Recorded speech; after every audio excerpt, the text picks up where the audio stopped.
উত্তেজনা উত্তেজনা এবং উত্তেজনা।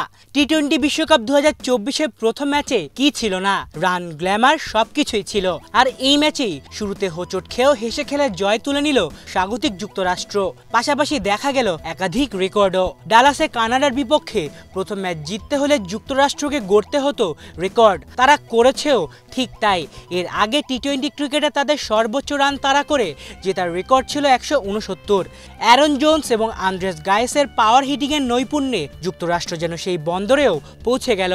পাশাপাশি বিশ্বকাপ টি-20 মঞ্চে কোনো সহযোগী দেশের সর্বোচ্চ রান তাড়া করার রেকর্ডও গড়ল স্বাগতিক দেশটি।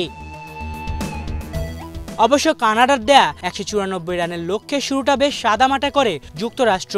দলীয় 43 রানের মধ্যে তাদের যখন 2 উইকেটেরই পতন ঘটে তখন জয়টা অনেক দূরই মনে হচ্ছিল তাদের। তবে অ্যারন জোন্স এবং আন্দ্রেস গাউসের ছিল আলাদা প্ল্যান। অসাধারণ পাওয়ার হিটিংয়ের প্রদর্শন করে তারা গড়েন 55 বলে 131 রানের এক অতি মানবীয় জুটি। গাউস 65 করে আউট হলেও জোন্স অপরাজিত থাকেন 40 বলে 94 রানে। হয়তো আর কয়েকটা রান বেশি করলে নিজের সেঞ্চুরিটাও পূর্ণ করে ফেলতেন জোন্স। তবে যাই হোক, 14 বল এবং 7 উইকেট বাকি থাকতেই রেকর্ড জয়ে বিশ্বকাপ মিশন শুরু করে যুক্তরাষ্ট্র। অবশ্য ম্যাচের শুরু থেকেই যুক্তরাষ্ট্রকে চ্যালেঞ্জ জানাতে থাকে কানাডা।